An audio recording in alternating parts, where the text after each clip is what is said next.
He is confident that European leaders can find a way out of the crisis, but do you think that this is just putting a positive spin on things for the markets? Well, he really can't afford to do much else at the moment. Certainly his tone has changed rather dramatically from September, where he was sort of telling the European leaders the time had come to get their act together, that they've been too slow off the mark and they had to tackle this crisis.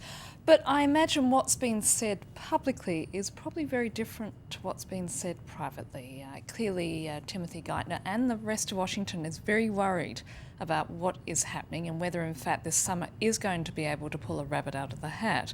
Many in Europe are very eager to hear what this US official has to say about the crisis. He does carry some credibility given what he did to diffuse the US crisis as such, but he's towing a narrow line. On one hand, he has to say enough to reassure financial markets, but of course he can't then and sort of divulge all these details about what's been talked about, because that of course is going to lead to lots of speculation, and we know how sensitive the markets are. They go up and down at, any hint of anything, either bad or good. So plenty at stake for the US, and obviously the last thing they want, like you said, the market's very sensitive to anything that's going on, and the last thing they want is for the stock markets to tumble further. That's right, and we're also hearing off the record from some German officials that this might take up until Christmas to finalise. The harsh reality that is that still very fragile US economy cannot deal with any financial contagion that's going on in Europe. It will be affected, as is the case with every economy these days, because it's also globally interlinked.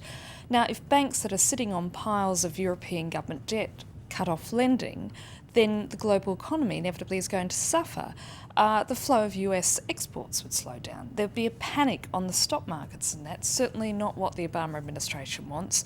Now, besides Geithner's trip to sort of press on European officials to step up to the plate, the US government has been active in other ways. Firstly, for instance, the Federal Reserve took a leading role last week in crafting a plan with other central banks to make it easier for banks to borrow US dollars and continue lending. But that was seen very much as a short-term fix.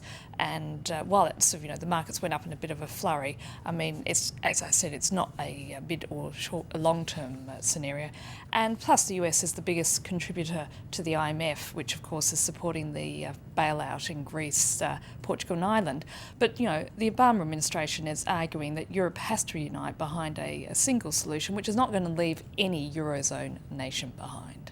So you're talking there about what the Obama administration is doing, but the president himself has got directly involved, because whether he likes it or not, what happens at this summit in Brussels could even have direct consequences on his re-election campaign. That's right. It's not just Sarkozy's political future that's hanging on this, not to mention the rest of those European leaders, but President Obama has a lot at stake with what goes on with this crisis.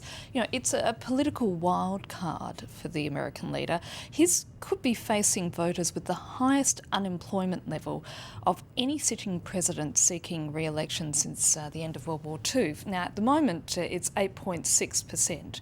It was just 7.8%, that being unemployment, when he took took office in January 2009. Now, of course, this crisis is beyond his control as such, but the White House says he's been taking a very assertive role in trying to shape some sort of solution. He told a fundraiser last week that, not a day goes past without him making a degree of transatlantic phone calls as such. He's been sort of offering ideas, given his experience in dealing with troubled banks and recapitalisation and government interventions, what occurred obviously during the US financial crisis. He can use all that experience and bring that to bear in terms of what he tells those European leaders. He had private meetings with Merkel and Sarkozy on the sidelines of the G20 summit. And on top of that, he sent Geithner this week to make this visit. There's a very clear message coming from President Obama, and that is do whatever it takes in order to fix this crisis. And he knows it's not just his political future, but the whole global economy is going to feel the effects of what emerges from this summit and what is done to fix this titanic debt crisis. A lot of pressure on these leaders in Brussels. Thank you very much for that, Annette. And if our viewers want to follow you on Twitter, your address is?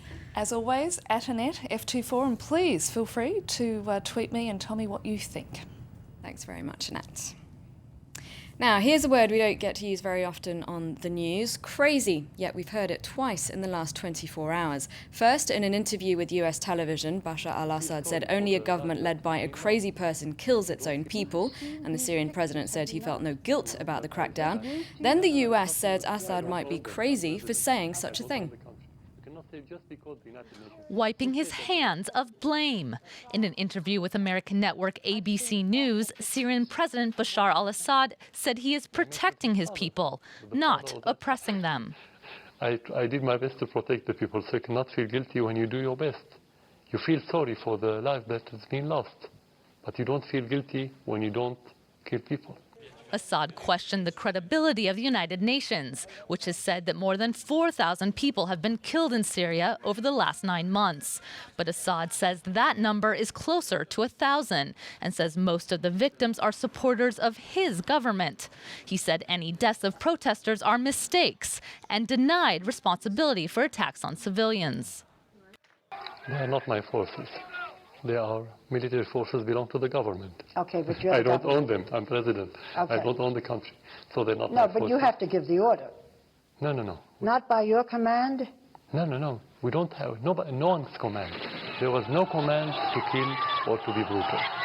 The U.S. State Department said Assad's denial of responsibility could mean only one of two things. It either says that he's completely lost any power that he had within Syria, or that he's completely disconnected with reality. Assad's family has ruled Syria with an iron fist for 4 decades. Witnesses and human rights groups say Syrian troops have used intense force, mass arrests, and torture to crush rising dissent. More anti-Putin protests in Russia and more arrests. They appear to be losing steam, but there's still much anger. Defying a rally ban, hundreds of people took to the streets of Moscow and St. Petersburg last night. They say the election process was slanted in favor of the ruling party. That's what international monitors believe too. And yesterday, former Soviet President Mikhail Gorbachev called for a rerun. Officially, United Russia got just under 50% of votes. We have gathered here to protest using peaceful means until a decision is taken to recount the votes. We don't recognize these authorities. We don't recognize the election results. We will demand their cancellation. I am for the cancellation of the election results because there was a great deal of fraud. I myself witnessed this. I have friends, and I too was an election observer, and we saw it ourselves.